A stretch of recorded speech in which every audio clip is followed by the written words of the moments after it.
Hi guys, welcome back to the channel. I'm Mark and we're talking dirt bikes. Yes, we're talking dirt bikes in a garage that's very small. We live in suburbia. Our house is very small. Our garage is a two-car garage. Not very wide. There's not a lot of extra space, but we've managed to enjoy our dirt bikes nevertheless. In our first video, we talked about the very first bike that we bought the kids, a Yamaha TTR 125. Worked out great. Oldest son loved it, but my youngest son grew up enough to be able to ride it. Well, we were into now, whose turn is it? And he took too long. It's my turn. So, yes, we were into buying another motorcycle. So, since we had a Yamaha, I figured I'd stay with Yamaha, and we started looking for a TTR 230. I found one in Pennsylvania. It was in a dealership roughly 2 hours away, but it was saying new used. Guy traded it in on a quad, but this one sat in his shed for a couple of years. I don't think that the carburetor was working properly, but I didn't know that until I got to the dealership because they had the carburetor all torn apart and they were cleaning it. So we had to wait around for about an hour while they cleaned the carburetor before I could even test ride it. So I had two kids in the dealership, nothing to do, freezing outside. Well, when they finally got around to getting us the bike, there was about a half an inch of snow on the ground and it was very cold. The wind was blowing and the bike didn't run right. It kind of hesitated, it bogged down a little bit, and I really couldn't get a sense of the bike itself. I was freezing, the kids were tired, they wanted to go home, and I figured I could fix it, no problem. Well, I bought the bike and we brought it home. Kids were excited, wife was excited, went upstairs, had dinner, came back down, bike wouldn't start. It wouldn't start. It was just a horrible thing. So for about an hour and a half, I was trying to figure out what was going on. We fiddled with it for a little while. It was a weird thing. The throttle stop on the carburetor was screwed in too far and the idle was really high, so it wouldn't catch. When it went to start, it just wouldn't start. So we backed out the screw and it miraculously started. So we were over that hurdle and I jumped on the bike, rode it up and down the street, and it had no power at all. Great.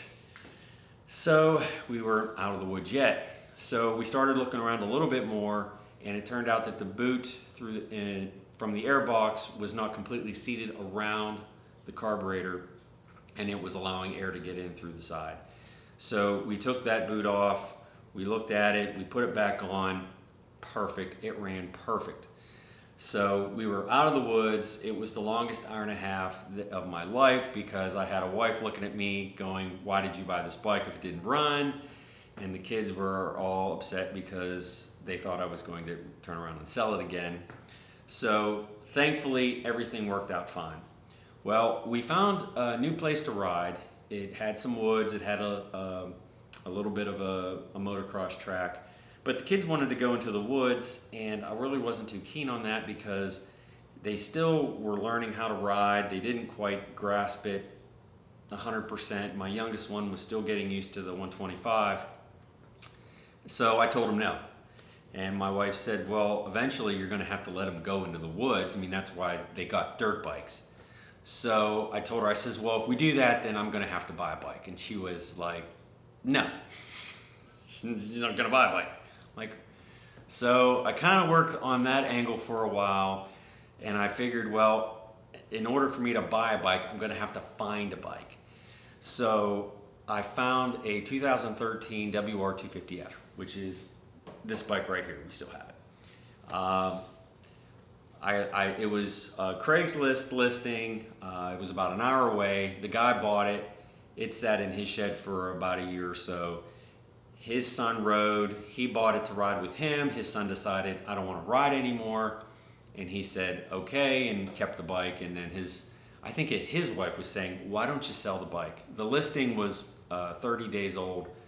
I made him an offer and he immediately said no. And then he called me back an hour later and said, I'll take it. And I said, well, I haven't seen the bike yet. At least let me come up and see it. So I went up to see the bike. It was New Year's Eve. It was freezing cold outside. Started the bike up, and yeah, you guessed it, it didn't run right. It was hesitated. You would rev it, the revs would hang, it would surge. But yeah, it looked great. I mean, it looked brand new, and I'm thinking, surely I can fix this. So yeah, I bought it. And I brought it home, and my wife said, so how does it run? And I said, well, I think it might need a little bit of carburation work done. She was like, here we go again. You didn't learn the first time. Well, my son and I took the carburetor apart. We meticulously took photos of all the pieces and parts as they came off to make sure that we did it right. And we got it all back together, and it still did the same thing. It was horrible. So my wife says, well, maybe you need to have somebody else take a look at it. So I found a dealership to work on the bike, and basically what I found out is that these bikes come, it's a 50-state bike, and it's meant to have all the emissions on the bike. So what I found out was that we had to remove the AIS system, and Yamaha sells a kit to do that. That basically takes all of the restrictions out of the carburetor.